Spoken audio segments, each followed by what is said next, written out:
Unemployment problem जो आसा पळय हो जागतीक इशू आसा. त्यामुळे प्रत्येक राज्यातही आसा, प्रत्येक मतदारसंघातही आसा, प्रत्येक कुटुंबातही आसा.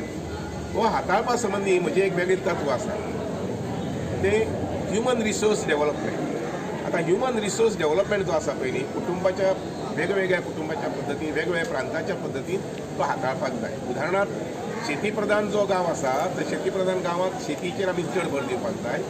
ह्युमन रिसोर्स जे आसा पळय न्ही ताका हांव अशें म्हणन की एका बाजून नोकरी, प्रायवेट सेक्टरा भितर नोकरी, प्रायवेट बँक्स आसात ताजे संबंधी रिसोर्सस घेवप आनी सरकारी आस्थापनांतल्यान जे जाग्यार आमकां बिझनेस करपा संबंधी आमकां सपोर्ट मेळूंक शकता तोही आमी घेवपाक जाय आनी तरुणा कडेन तो हाडून दिवपाक जाय.